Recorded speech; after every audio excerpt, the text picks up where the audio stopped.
Les saludo, estimados amigos y hermanos. Quiero agradecer nuevamente a Pastor Jeremías por permitirnos estar el día de hoy junto a ustedes en esta tarde ya. En realidad estamos un poco corridos en el tiempo, en el horario. Ya es hora de almuerzo, ¿verdad? Quisiera pedir un poco de su paciencia y también quisiera preguntar a Pastor Jeremías si podemos terminar esta última parte, si es posible, o lo hacemos. ¿Sí? ¿Se puede? Ok. La verdad es que las presentaciones anteriores han estado excelentes y el esfuerzo que han puesto nuestros directores para poder estar el día de hoy también ha sido enorme. Así que vamos a finalizar nuestra conferencia con esta tercera exposición. Tenemos como 150 diapositivas aproximadamente. ¿No va a ser muy extenso? No, tenemos menos. Así que ahora vamos a hablar acerca de un tema más teológico. Vamos a dar una temática en torno a lo que es teología de Israel. Así que vamos a comenzar.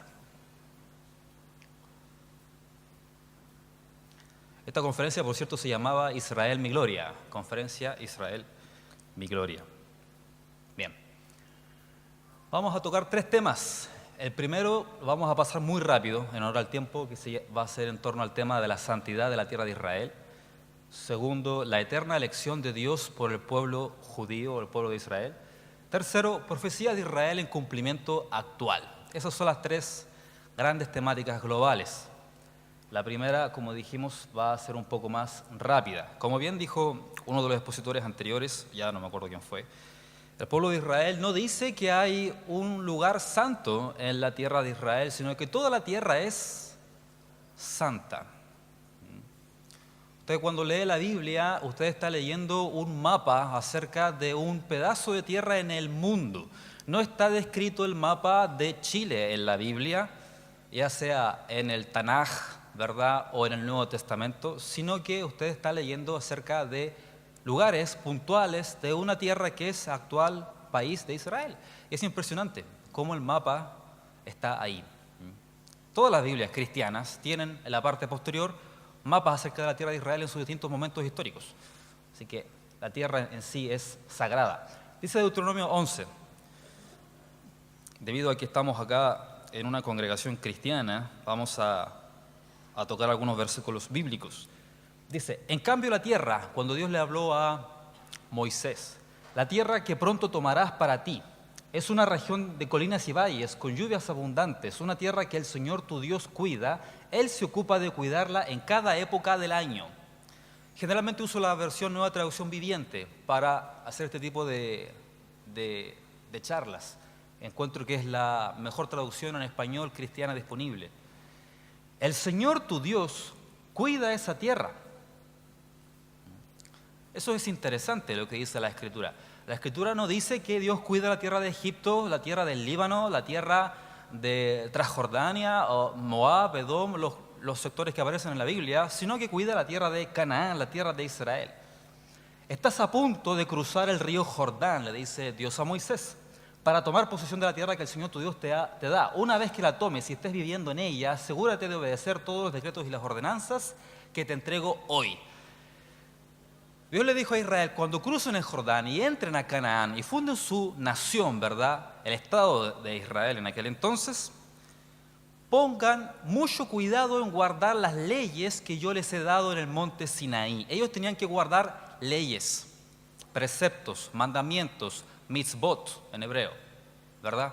Tenían que guardar esas leyes. De lo contrario, si no guardaban esas leyes, el Eterno iba a infringir un castigo y los iba a, evidentemente, afectar su permanencia en la tierra de Israel. Porque en esa tierra había que regirse por cierto código. Esa tierra en sí tiene un código para que se pueda vivir en ella. ¿Me explico? Así que verás la tierra desde lejos, le dice Dios a Moisés, pero no podrás entrar en la tierra que doy al pueblo de Israel. Tan sagrada la tierra de Israel que Moisés, por un solo pecado que cometió, quedó afuera.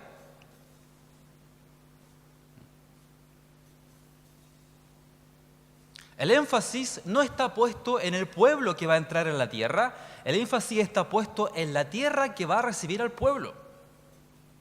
El pueblo tenía que prepararse, cuando esté dentro de la tierra, cumplir los mandamientos. De lo contrario, Dios iba a infringir un castigo sobre el pueblo y muchos de ellos lo iba a privar de la tierra. Moisés cometió un error, ¿verdad?, que todos conocemos acá, y quedó fuera. Así de simple, así de sencillo. Entonces el énfasis está puesto en la tierra en sí. El pueblo de Israel dice de que Dios le dio ciertos grados de belleza a la tierra en general, a todas las tierras del mundo. Pero a la tierra de Israel le dio 10 grados de belleza o de santidad. Bien, más adelante la Biblia dice que cuando el pueblo, la nación israelita del norte, Israel, capital Samaria, ¿verdad? Aquellos hermanos acá que leemos la Biblia, sabemos de esa historia, ¿verdad? Cuando el pueblo de Asiria vino y se llevó una gran cantidad de israelitas del norte hacia Asiria en cautividad, quedó una población menor en ese sector del norte de Israel, pero el rey de Asiria trajo también personas exógenas a la tierra de Israel, extranjeros, para que viviesen en esa tierra, ¿cierto? Sin embargo, dice la Biblia de que esas personas sufrían por el ataque de las bestias y de las fieras. Entonces, los habitantes de allí le dijeron al rey de Siria: envíanos a alguien que sepa cómo apaciguar al Dios de esta tierra, cómo servir al Dios de esta tierra, cómo honrarlo para que podamos vivir en esta tierra. ¿Se entiende? Entonces el rey de Siria buscó ahí algún sacerdote, ¿verdad?, que llegó allá, les enseñó parte de la fe del pueblo de Judea, ¿verdad?, de Judá en aquel entonces, de Jerusalén, y es así como ellos pudieron después subsistir y se creó lo que es el pueblo samaritano que leemos en el Nuevo Testamento. Entonces, esa tierra tenía una esencia, una santidad particular hasta el día de hoy. Es importante este punto, porque no muchas veces tenemos conciencia de que la tierra de Israel es realmente tierra santa. La tierra de Israel no es santa por quienes han habitado la tierra de Israel. La tierra es santa porque en la creación de Dios la dejó santa, aparte, distinta. Y Jerusalén puntualmente es la más santa de las santas. Es el ombligo del mundo. Dios creó el universo y la única conexión que queda con Dios es Jerusalén. El salmista dice: todas mis fuentes de salvación, de vida, están en ti, Jerusalén. Desde Jerusalén baja la presencia de Dios para el resto de la humanidad. Ahí está la ciudad de Jerusalén. Un teólogo cristiano alemán en 1581 elaboró ese cuadro muy interesante que ahí lo tenemos amplificado, ¿verdad? Jerusalén es el centro del mundo. Jerusalén es el centro de la creación de Dios, de la tierra. Aparece eso en nuestras Biblias, en el libro del profeta Yehezkel. Ahí están los pasajes. Jerusalén, Jerusalén, es el ombligo, es la conexión del mundo con el Creador. Bien, pasando al segundo tema. Vamos un poco más rápido. Sí. La eterna elección del pueblo de Israel. Dios creó a la nación de Israel y eligió al pueblo judío. Eso es un tema que ha jugado para bien o para mal para la nación de Israel y para toda la descendencia. El tema es que Dios al principio no había elegido ningún pueblo en particular. Usted lee su Biblia en el libro de Génesis, está la historia de los hijos de Adán, ¿verdad? Está luego la historia de Noé, sus hijos, Sem, Cam y Jafet, y luego los hijos de Sem, Cam y Jafet. Y toda la tierra tenía un conocimiento de Dios. No había elección de una nación en particular. Llegó un punto en el cual Dios eligió un país. ¿Por qué lo hace? Por una secuencia que tenemos ahí. Primero, Adán le enseña al mundo acerca de Dios. El conocimiento generalizado del universo procede de Adán, el hombre que conoció a Dios cara a cara. Sin embargo, la humanidad olvida ese conocimiento en los tiempos de Noé. Dios extermina a la raza humana y recrea a la humanidad a través de los hijos de Noé, el diluvio universal. Posteriormente a ese hecho, la humanidad nuevamente olvida el conocimiento de Dios. Noé traspasó toda la información, pero la gente igualmente la olvidó. Entonces, ¿qué hace Dios? Decide elegir a un pueblo, revelarse a ese pueblo, manifestarse a ese pueblo, para que a través de ese pueblo, con su historia, con su conocimiento, ¿verdad?, pueda transmitirlo al resto de la tierra. Y así nace el pueblo de Israel. Ahora, esto no es cualquier cosa. Dios establece pactos con Israel. No es cualquier cosa. Dios establece pactos, y para que Dios haga un pacto, realmente Dios se compromete. Y lo que leemos en la Biblia es cómo es que Dios, después de Génesis, después de Éxodo, el resto de la Biblia es cómo Dios cumple esos pactos, nada más. Hasta nuestros días, todo lo que Dios hace con la humanidad lo hace en base a sus compromisos con la humanidad a través de Israel. El primer pacto que Dios hace es con Abraham, evidentemente pasando por alto el pacto adámico y el noélico. El pacto con Abraham, Génesis 12, el pacto con Abraham lo vamos a profundizar luego, el pacto del Sinaí, el pacto especial y particular con la tribu de Leví para que ésta sea una tribu sacerdotal. Luego tenemos el pacto davídico. Dios iba a establecer una descendencia de un linaje real, ¿verdad?, de reyes que al final iban a regir el mundo, y así va a ser, el hijo de David lo va a hacer. Y finaliza el nuevo pacto, el nuevo pacto que está establecido en Jeremías, estimados hermanos. El nuevo pacto se establece con la casa de Judá y la casa de Israel. Todos esos pactos que están ahí son pactos de Dios con Israel. No hay pactos con otro pueblo que no sea Israel. No hay. Posterior de esos pactos, nunca más en la Biblia que usted y yo leemos hay otro. Ahí está. En nuestra cosmovisión cristiana, el nuevo pacto entra dentro de lo que dice Jeremías. Ahí está, profeta Jeremías. Pero se hace ese pacto con la casa de Israel y con la casa de Judá, puntualmente. Entonces, Israel es en sí una nación sacerdotal. Israel es en sí una nación diferente.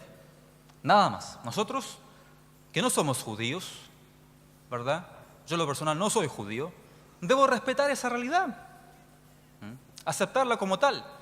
No querer ser judío porque no lo soy. Dios me hizo lo que soy, y así como soy, como decía Pablo, el apóstol Pablo decía, por la gracia de Dios soy lo que soy, punto. Y apoyar a Israel, personas que no son judías, tiene mayor mérito, incluso que evidentemente un israelí que apoya su propio país.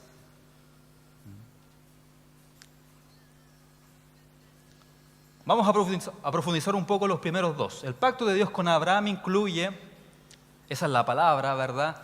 Dios le dijo a Abraham, deja tu patria, tus parientes, la familia de tu padre, vete a la tierra que yo te mostraré, haré de ti una nación grande, te bendeciré, te haré famoso, serás una bendición para otros, bendeciré a quienes te bendigan y maldiciré a quienes te traten con desprecio. Todas las familias de la tierra serán bendecidas por medio de ti. Ojo, la versión Reina Valera 60 dice al final, bendeciré a los que te bendijeren y maldiciré a los que te maldijeren. Pero la versión original de la Biblia, en hebreo, traducido mejor, en la Nueva Traducción Viviente, dice, bendeciré a quienes te bendigan y maldiciré a quienes te traten con desprecio.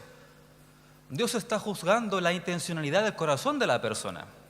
Ni siquiera es necesario que emita una maldición contra el Estado de Israel.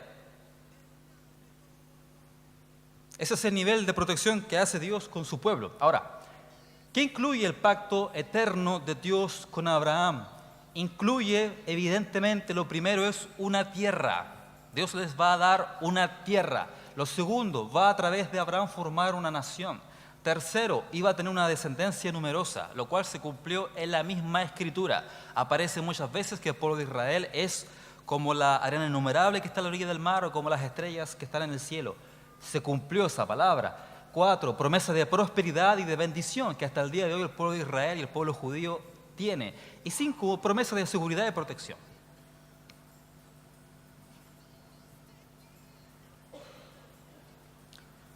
Avanzando en lo que es en el pacto en el Sinaí. Dios establece en el monte Sinaí un pacto con Dios de que ellos sean su pueblo. Dios se reveló a Israel en Egipto, transformó a ese multitud de esclavos hebreos en una nación digna, en una nación libre. Los libertó a través de las plagas en Egipto, los libertó a través del cruce del Mar de los Juncos, o Mar Rojo como se le dice, Mar de los Juncos, y les entregó la tierra de Israel. Dios hace todo aquello, estimados hermanos y amigos, porque Dios está revelando a ese pueblo. En el Sinaí Dios le dice a Moisés, a través de Moisés le dice al pueblo: mira lo que yo hice contigo en Egipto, cómo yo te he traído con alas de águilas hasta acá, cómo yo te liberé con portentos, señales y milagros que ninguna otra nación jamás ha visto, y por cierto, ninguna otra nación jamás volverá a ver. Porque nadie ha visto lo que el pueblo de Israel vio en Egipto, y tampoco nadie ha atravesado el mar en seco. ¿O sí? Mira lo que yo he hecho contigo. Ahora, ¿quieres ser mi pueblo?, le dice Dios a Israel en el Sinaí. Y el pueblo en el Sinaí responde que sí. Entonces surge en la Torá un concepto que se llama Am Segula. Pueblo elegido, pueblo atesorado, pueblo apreciado. Ese es el concepto teológico. Am es pueblo, Segula, tesoro, especial, único, exclusiva posesión. Hay varios pasajes, ahí anoté algunos en la Torá. Esa es la definición.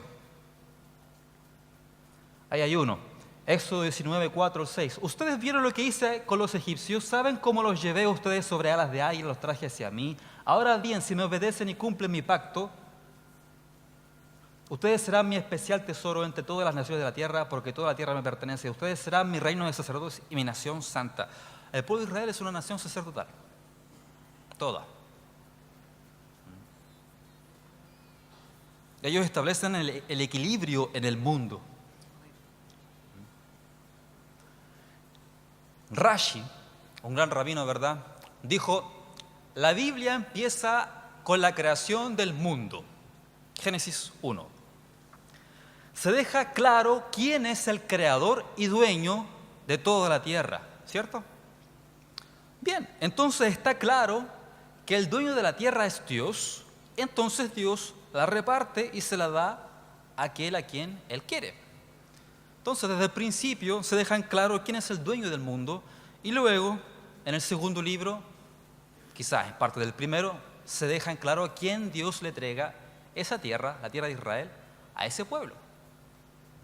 Está claro. Vamos a saltarnos ese. Perdón. No, se fue por acá. Ahora, la gran pregunta. ¿Esos pactos han caducado? ¿Qué cree usted?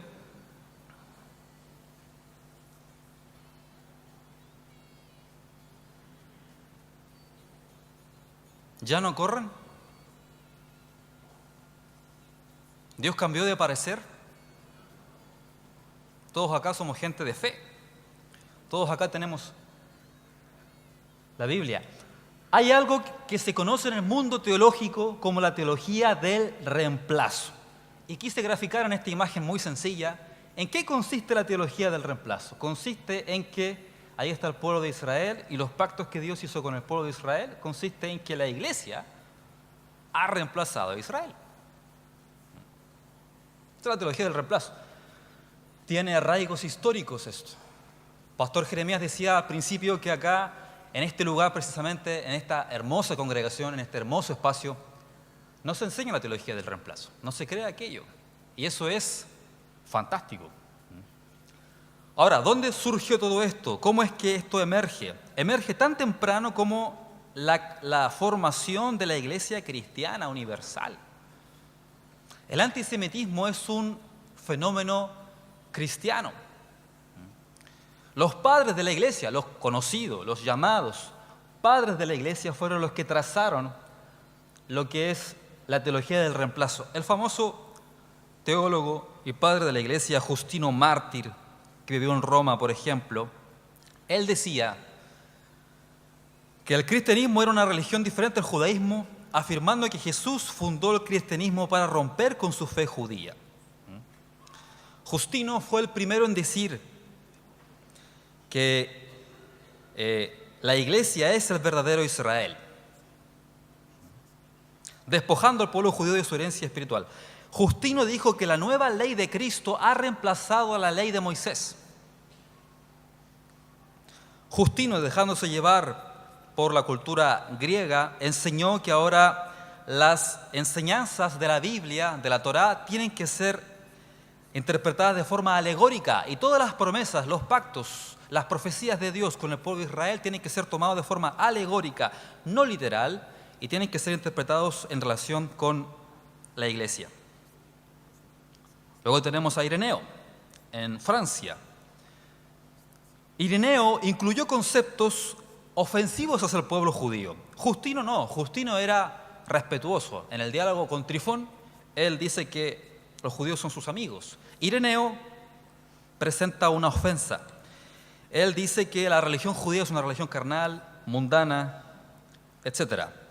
En fin, Tertuliano es el siguiente, gran teólogo cristiano, un teólogo que influyó en la formación de la teología de la Trinidad, por ejemplo. Escribió muchos libros apologistas. Uno de ellos, de sus libros, se llamaba Contra los judíos, donde afirmaba que la iglesia ha reemplazado a Israel en cuanto a su elección. Orígenes, todos los padres de la iglesia. Orígenes, en Egipto, influenciado por la filosofía platónica, dijo que el nuevo pacto ha sustituido al primero, espiritualizó todos los conceptos bíblicos. El gran y famoso predicador Boca de Oro, Juan Crisóstomo, se le llamaba Boca de Oro porque era un gran predicador. Juan Crisóstomo, en Constantinopla, declaró que los judíos eran sinagoga de Satanás y que los odiaba. Esos conceptos ya, evidentemente, son conceptos de odio, evidentemente, antisemitas. Uno de los grandes teólogos de todos los tiempos, Agustín, por ejemplo, en África. Agustín dijo que el pueblo judío nunca iba a retornar a su tierra. Agustín dijo que los judíos estaban condenados a vagar por el mundo para demostrar que la religión cristiana era superior que la religión judía. Y Agustín instauró lo que se conoce como la tolerancia cristiana de la iglesia hacia el pueblo judío. Dijo que la religión judía era legalista y fue uno de los principales padres de lo que es el amilenialismo en relación con la escatología. Esos son los padres de la iglesia. Yo creo que ellos hicieron buenos aportes en otras materias, evidentemente, pero en la relación con Israel ellos trazaron lo que es el antisemitismo teológico. Antisemitismo teológico. Ahora bien, haciendo un avance de 1000 años, ahí tenemos a los que son los reformadores. Los reformadores religiosos, estimados, también fueron reemplacistas. Martín Lutero, por ejemplo. Martin Luther escribió muchos libros. Uno de ellos, al principio de su carrera, se llamaba que Jesús nació judío, resaltando la judeidad de Jesús, porque Jesús evidentemente era judío. Pero antes de morir, el último libro que escribió Martín Lutero se llamaba De los judíos y sus mentiras, donde escribió conceptos absolutamente aberrantes, similares a los de Juan Crisóstomo en relación con el pueblo judío. Martín Lutero dijo, sería bueno que las sinagogas judías sean quemadas. Está en su libro, usted lo puede bajar por internet.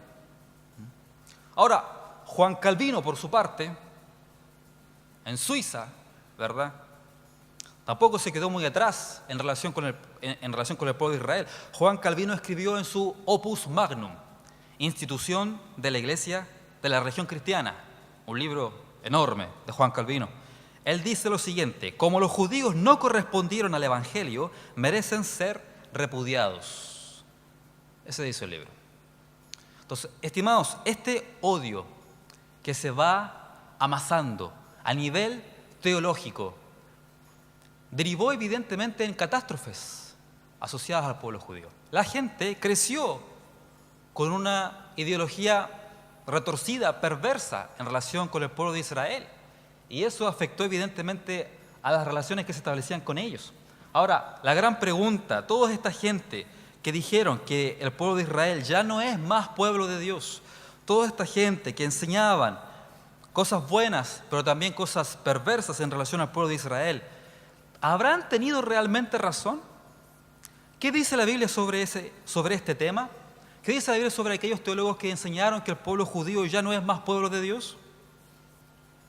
El profeta Isaías se pregunta en su Biblia, en su profecía, el Señor me ha abandonado, el Señor me ha olvidado, dice Sión, Jerusalén. ¿Realmente Dios se olvidó del pueblo de Israel? Él mismo se responde, jamás. Ahí está la cita. ¿Puede una madre olvidar a su niño de pecho? ¿Puede no sentir amor por el niño que dio a luz? Pero si esto fuese posible, yo no los olvidaré a ustedes. Mira, he escrito tu nombre en las palmas de mis manos, en mi mente siempre tengo la imagen de las murallas de Jerusalén. Ese es Dios. Sigue diciendo Isaías, las montañas pueden moverse, las colinas desaparecer, pero aún así mi fiel amor por ti permanecerá. Mi pacto de bendición nunca será roto, dice el Señor que tiene de ti misericordia. Yo encuentro que eso es una declaración absolutamente tajante. No solamente Isaías, profeta Jeremías dice, igual de improbable que se anule las leyes de la naturaleza como que rechace mi pueblo Israel. Así como no se pueden medir los cielos ni explorar los fundamentos de la tierra, así tampoco consideraré echarlos fuera por las maldades que han hecho. Yo, el Señor, he hablado.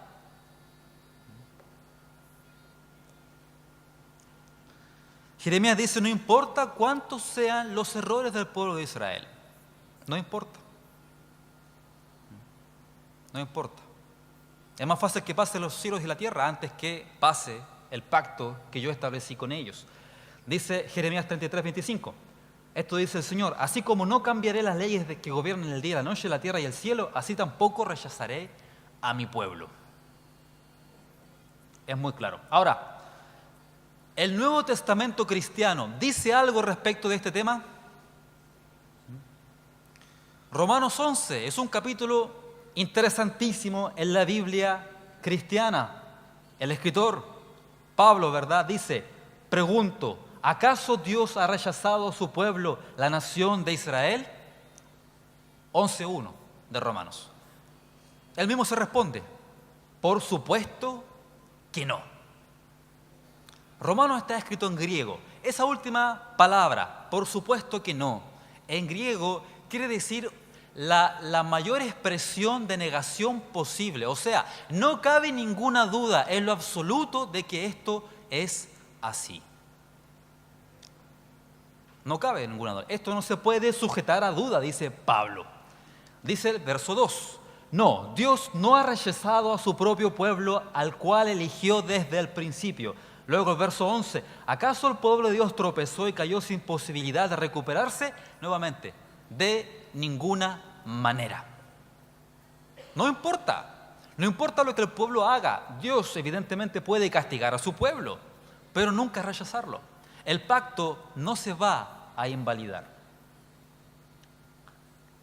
Y continúan en su capítulo 11, versos 28 y 29, dice, sin embargo, ellos todavía son el pueblo que Dios ama, porque Él eligió a sus antepasados Abraham, Isaac y Jacob, pues los dones de Dios y sus llamamientos son irrevocables. Punto. Punto. Otra cosa que dijo Pablo cuando estaba siendo juzgado, libro de Hechos. Ahora, por la esperanza de la promesa que hizo Dios a nuestros padres, soy llamado a juicio, promesa cuyo cumplimiento esperan que han de alcanzar nuestras 12 tribus, sirviendo constantemente a Dios día y noche. Pablo creía que las 12 tribus de Israel merecen estar en su tierra, hacer su país, su nación, su vida, sus leyes, su fe, todo. Ahí está. Ahora, ¿qué dijo Jesús al respecto? ¿Qué dicen los evangelios al respecto? Juan capítulo 4, verso 22, un texto base. Jesús está hablando con una mujer en Samaria. Y Jesús le dice esta palabra: ustedes los samaritanos saben muy poco acerca de aquel a quien adoran, acerca de Dios. Saben muy poco acerca de Dios, samaritanos. Mientras que nosotros, los judíos, conocemos bien a quien adoramos, porque la salvación viene por medio de los judíos. Ojo, todas las traducciones de la Biblia traducen bien esta palabra en griego. Jesús no dijo: la salvación vino por medio de los judíos, como si ellos en algún momento la perdieron, como si ellos en algún momento hubieran dejado de ser salvos, como si ahora ellos iban a dejar de ser salvos. No, dice Jesús: la salvación viene por medio de los judíos. Tiempo verbal, presente continuo. Está viniendo la salvación a través de ellos. Así que la teología del reemplazo no tiene arraigo en la Biblia. Pasemos al tercer y último tema. Yo sé que ya hace hambre, así que vamos a correr estas últimas diapositivas. Profecía de Israel en cumplimiento actual. Esta tercera parte me ha correspondido entregarla en diferentes ciudades e iglesias a lo largo de mis últimos 10 años.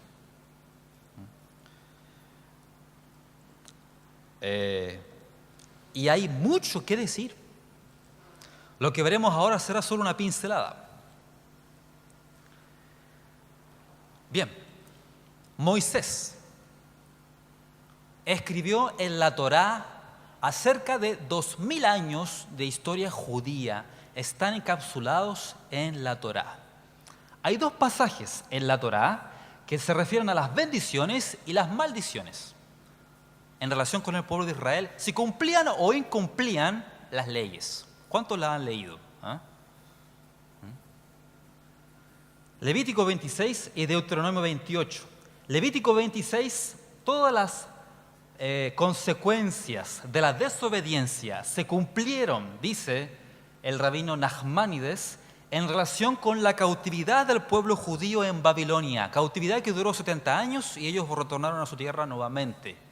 Todo lo que es las consecuencias de la desobediencia de Levítico 26 se cumplieron, todo lo que ahí decía en ese pasaje en la cautividad en Babilonia.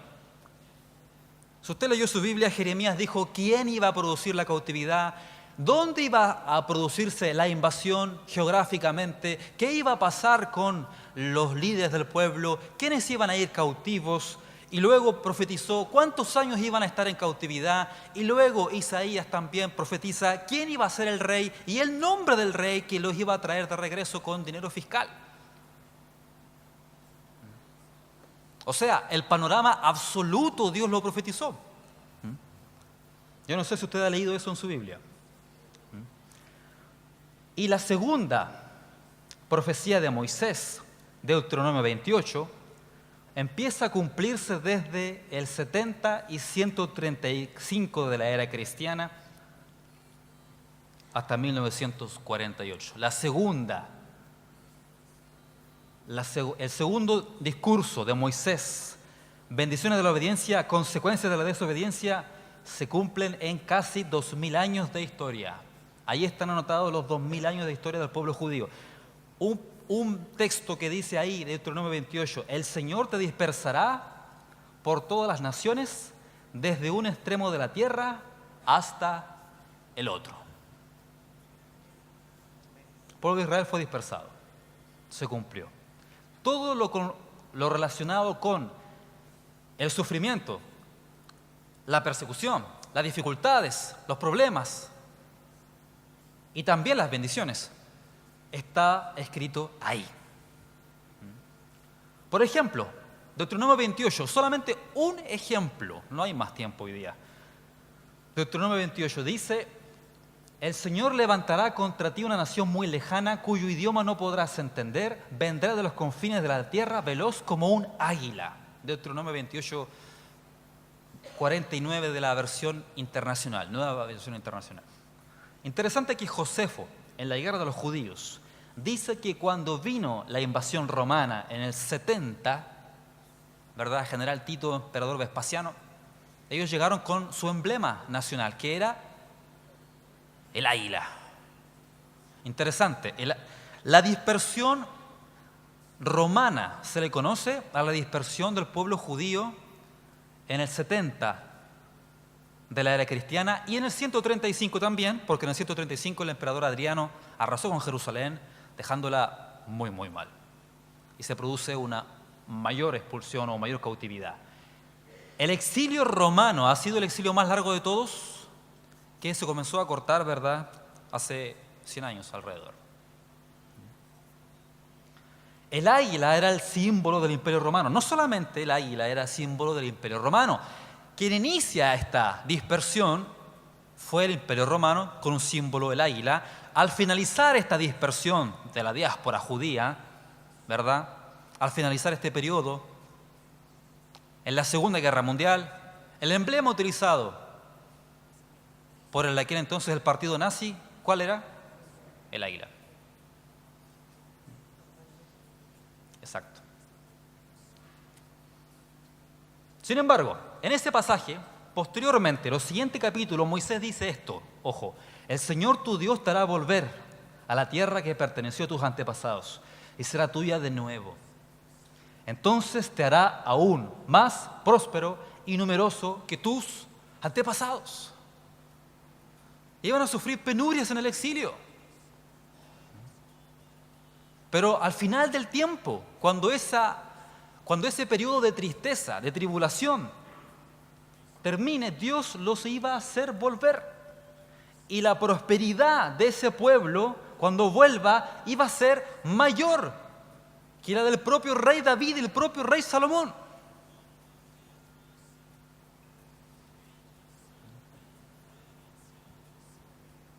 Está anotado en la Biblia.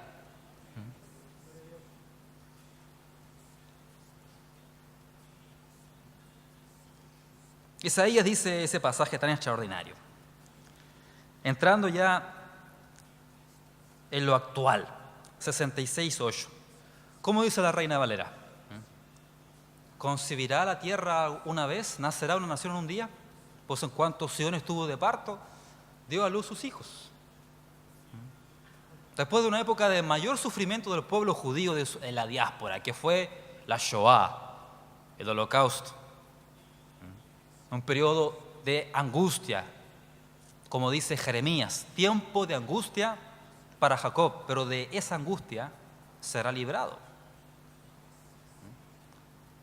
Después del momento más terrible del pueblo de Israel, 1945 acaba la Segunda Guerra Mundial, acaba por ende el Holocausto, 1948, menos de 3 años después, se crea el Estado judío. Eso es un hecho que en la historia, estimados, no ocurre.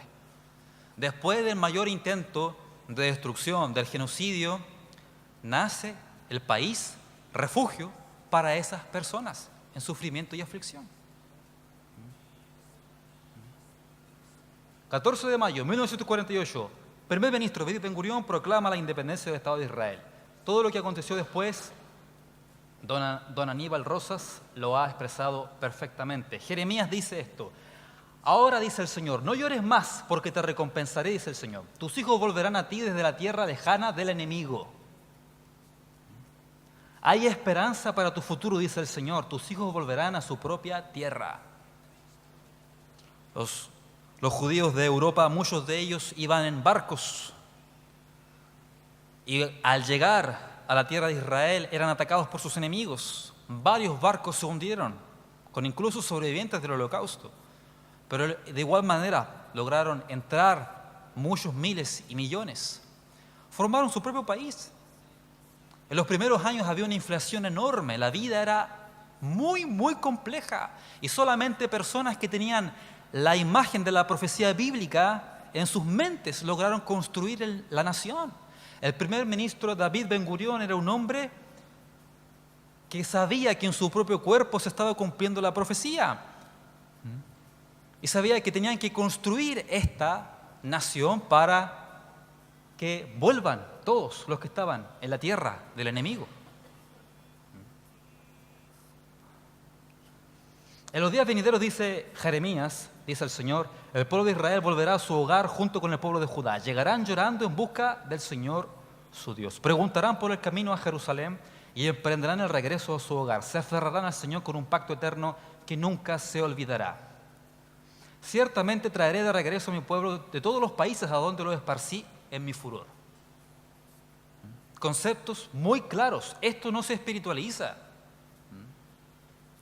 En la iglesia cristiana, por ejemplo, se canta una canción muy conocida que se dice: cuando el Señor hiciere volver de la cautividad. ¿Se acuerdan de esa canción? Seremos como los que sueñan, ¿verdad? Mi boca llenará de risa, mis labios de alabanza. Entonces dirá a las naciones grandes cosas, a ello el Señor. Y se danza esa canción. ¿Sí o no? Claro, pero hace relación al retorno del pueblo judío a su tierra. Eso es el texto, ese es el contexto. Ezequiel: yo, el Señor soberano, los reuniré de entre las naciones donde fueron esparcidos y les daré una vez más el territorio de Israel. Es el pacto. El pacto incluye una tierra. El pacto sigue en pie. Dios les dio su tierra al pueblo de Israel. Ahí están, llegando. Ahí están volviendo a su patria ancestral. Es importante señalar, los judíos se fueron, sí, pero siempre permanecieron. El pueblo de Israel siempre permaneció en su tierra. Siempre hubieron poblaciones judías en todo el territorio de Israel, en especial en Jerusalén. Siempre. Hasta el día de hoy. Los judíos vuelven todos los días. Recibo continuamente en mi correo electrónico noticias acerca de la cantidad de judíos que emigran a Israel. Continuamente. Multitudes. 100, 150, 50, 2000. Continuamente. Ahora bien, yendo a otra profecía más explícita, más precisa, y finalizando ya. Jeremías dice, profeta: cuando del cautiverio traiga a Israel de regreso a casa y cuando restablezca su bienestar, Jerusalén será reedificada sobre sus ruinas y el palacio reconstruido como antes. He resaltado ahí algo de forma intencional. Eso era Jerusalén a principios del 1900. Gran parte de la tierra estaba vacía, con pocas poblaciones judías y árabes. Eso es el monte del templo. Ahí está, usted puede ver todo ese sector vacío. Siempre se dice que Jerusalén es una ciudad importante para el Islam. ¿Lo ha escuchado usted? Se dice que Jerusalén es una ciudad importante para las grandes religiones monoteístas. ¿Lo ha escuchado usted? Es falso. Los musulmanes nunca se interesaron en Jerusalén. La ciudad sagrada del Islam es la Meca, primero. Medina, el nacimiento de Mahoma, segundo. Jerusalén, por suerte, estará en el tercer lugar, por suerte. Nunca fue de interés para nadie. Ni siquiera el Corán menciona la ciudad de Jerusalén. La Biblia está llena de ese nombre. La Biblia cristiana, la Biblia judía está llena de ese nombre. Entonces, ahí dice que Jerusalén será reedificada sobre sus ruinas. Ese es Jerusalén hoy en día, llena de edificios, de poblaciones, Jerusalén de oro. Ahí está una Jerusalén moderna, con el reloj. Ahí una ciudad que mezcla el pasado con el presente, la modernidad con la antigüedad. Una ciudad fantástica. Jerusalén está dividido en 4 partes: parte árabe, armenia, cristiana, judía. Ahora, lo segundo que dice el texto: el palacio reconstruido como antes.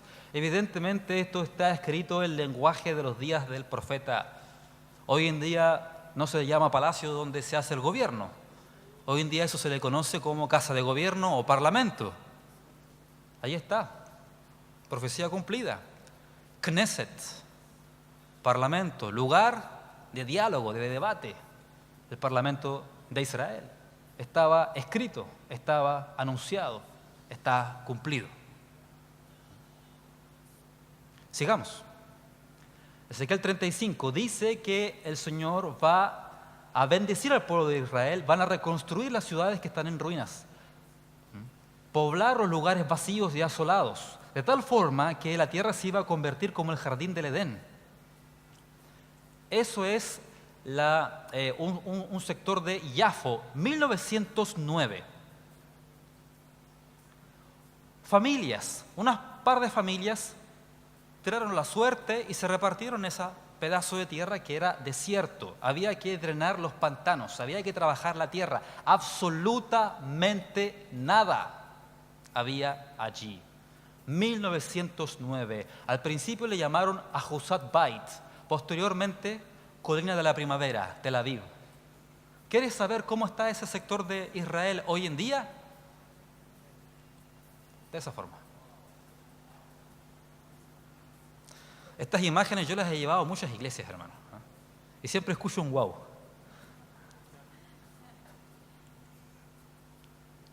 Una ciudad inteligente ha sido reconocida en más de alguna ocasión como la ciudad más inteligente del mundo. Tel Aviv, donde está el aeropuerto Ben Gurion. Una ciudad portuaria, una ciudad hermosa, extraordinaria. Bien, Isaías dice, hasta el lugar desolado de desierto estarán contentos en esos días. La tierra baldía se alegrará, florecerá el azafrán de primavera. Habrá abundancia de flores, cánticos de alegría. Los desiertos se pondrán tan verdes como los montes del Líbano, tan bellos como el monte Carmelo, la llanura de Sarón. Ahí el Señor manifestará su gloria. El desierto va a florecer, dice el profeta Isaías. Ahí está la profecía cumplida hoy en día. Estimados amigos, a través del sistema de Kibbutz, el pueblo de Israel hizo florecer el desierto.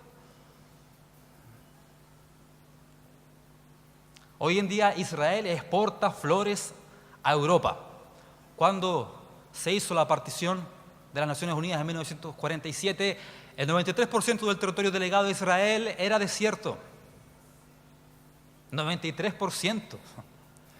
¿Qué haces con el 93% de tu tierra en desierto? Bueno, ahí está, estaba escrito.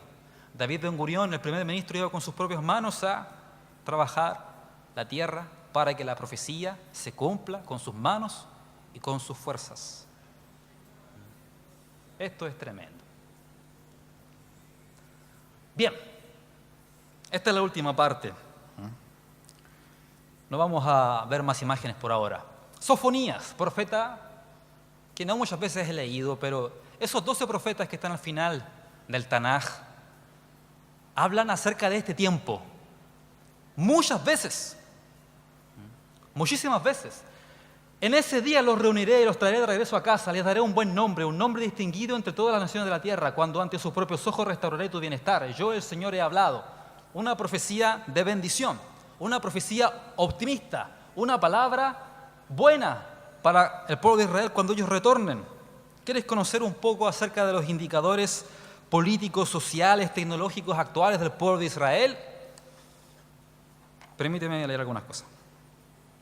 Israel es un país start-up, una empresa emergente en lo social y cultural. Israel ostenta la mayor cantidad de títulos universitarios per cápita del mundo entero. Israel tiene el mayor número de científicos y técnicos superiores per cápita del mundo entero. Israel es el tercer país a nivel mundial en el registro de patentes per cápita. Israel tiene el mayor número per cápita del mundo de computadoras en el hogar. Israel está en el tercer lugar en cuanto a emprendimientos y el primero en relación con mujeres y personas mayores de 55 años en el mundo. Israel es el país con el mayor número de publicaciones científicas, casi el 60% relacionadas con la biología, medicina, sector agropecuario. Israel es uno de los 8 países con la capacidad tecnológica para construir y lanzar sus propios satélites. Una de las 125 compañías israelíes están registradas en el mercado de valores Nasdaq, más que cualquier otro país fuera de Norteamérica. Israel tiene el mayor número de empresas emergentes, startup del mundo, excepto Estados Unidos. Israel atrae tanto capital de riesgo como Francia y Alemania juntas. Esto es tremendo. Ahí está escrito. Sigamos. Área agropecuario. Las vacas israelíes. Acuérdense que Israel es tierra de leche y miel, ¿sí o no?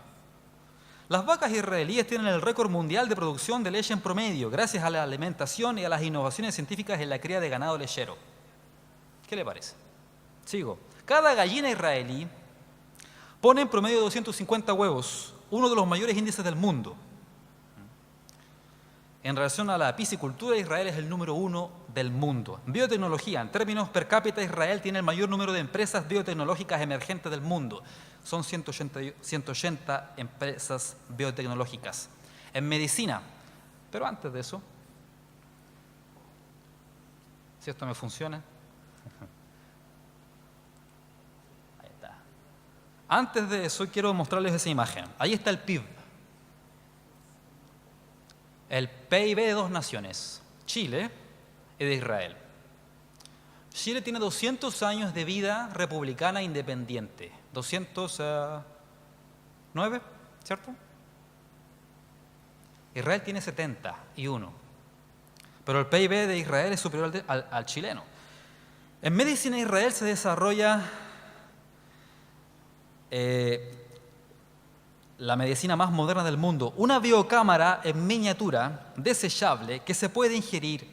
Médicos de más de 60 países ya la utilizan para observar el intestino del cuerpo humano, haciendo una investigación indolora que ha ayudado y ha beneficiado a 122.000 pacientes en todo el mundo. Eso fue elaborado en Israel. 2 de los 3 medicamentos usados para tratar la esclerosis múltiple se originaron en Israel. Israel desarrolló el vendaje de emergencia que se ha utilizado, vendaje de emergencia, para salvar la vida de soldados en campañas militares. Lo usó Estados Unidos cuando invadieron a Irak y Afganistán. Ha salvado la vida de cientos de soldados. Motorola tiene su base más grande en Israel. La compañía israelí Converse inventó el correo de voz. Correo de voz. El chat. El Messenger, el WhatsApp, la tecnología de mensajería instantánea, el ICQ, fue creado en Israel. La compañía israelí Transship innovó inculcando una videocámara en el celular. ¿A alguien en este mundo se le ocurrió colocar una cámara en el celular? Fue a un israelí judío. Eso tú no lo utilizas para nada, ¿cierto? Yo digo, toda esta gente, paréntesis, que promueven el boicot, desinversión y sanciones, el BDS, en este país, y que están presentes aquí en esta ciudad, en la Universidad de Talca, trabajando, diciendo boicot, desinversión y sanciones, no compren más productos israelíes, dicen ellos, ok, entreguen todos sus celulares entonces, por favor, dejen de usar Facebook, dejen de usar WhatsApp, dejen de usar Google también. Dejen de usar las computadoras, porque Intel trabajó el sistema de Wi-Fi, de redes inalámbricas para hoteles, para cibercafés, para empresas en Israel. La mayor parte del sistema operativo de Windows fue desarrollado en Microsoft Israel. Israel se encuentra en los únicos centros de investigación de Microsoft y Cisco tienen fuera de Estados Unidos. En Israel, Checkpoint, la compañía israelí que elabora los antivirus, para que tu computador no se infecte y se destruya, se pierda tu información. WinZip, WinRAR, para comprimir archivos, fue creado en el Technion. El teclado virtual infrarrojo, que pronto se va a masificar, teclado virtual, ¿verdad? La compañía israelí BKB lo creó. No voy a seguir, ¿ok? Pero ya quedó claro. Esta es la última diapositiva. Profeta Amós, traeré a mi pueblo Israel de su cautiverio en tierras lejanas. Reedificarán sus ciudades que están en ruinas y nuevamente vivirán en ellas. Plantarán viñedos y huertos, comerán sus cosechas y beberán su vino. El vino israelí es uno de los mejores del mundo, por cierto. Los plantaré firmemente allí en su propia tierra. Nunca más serán desarraigados de la tierra que yo les di, dice el Señor tu Dios. Enfatizo lo último que dice ahí. Nunca más serán desarraigados de su propia tierra. Nunca más. Nunca más. El pueblo de Israel volvió, Dios los bendijo, no han perdido ni una sola guerra, no van a perder ninguna. Irán amenaza, Siria amenaza, Hezbollah amenaza, Hamas amenaza, la yihad islámica amenaza, los mártires de Al-Aqsa amenazan, Cualquiera puede amenazar. Israel, querido, es indestructible actualmente. Dios está con Israel. Lo que vemos en Israel es algo insospechado jamás en la historia. Es una nación de milagro, como decía Ben Gurión. Para vivir en Israel, tienes que creer en milagros, así de simple. Nunca más serán destruidos, nunca más. No va a venir un nuevo holocausto, no va a haber una nueva persecución contra Israel, no se va a levantar ningún anticristo a perseguir a los judíos, no va a haber nada de eso, nada de eso. Israel fue restablecido en su tierra y van a ser bendecidos ahí para siempre. Nunca más serán desarraigados, nunca más, nunca más. Eso es lo que dice mi Biblia, yo creo que es también lo que dice su Biblia, que así sea. Am Israel Jai. Gracias por estar aquí, estimados, por la asistencia, la participación, la atención que han puesto en esta mañana, tarde. Gracias, Pastor Jeremías, en nombre de Javerim Israel. Quisiera dejar también a Pastor Hugo para que pueda también despedirse. Muchas gracias.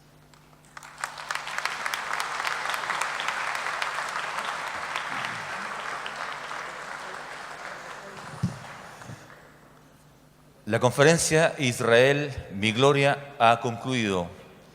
La palabra de Dios dice, para gloria mía les he creado. Agradecemos a don Aníbal Rosas Pulgar, director de Javerim Israel, oficial de Sinagoga Beit Emuná de Santiago.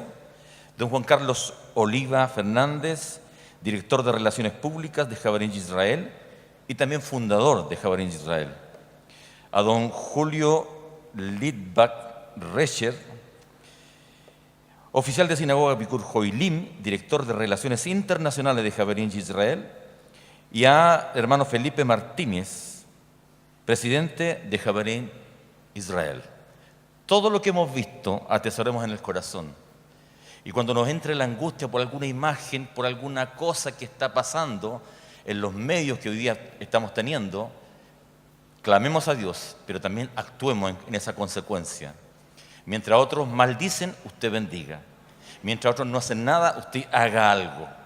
Gracias, Pastor Jeremías, le entrego este lugar. Toda Rabá por su prestancia para este evento, Javerim Israel a su servicio, como siempre. Muchas gracias, Dios les bendiga.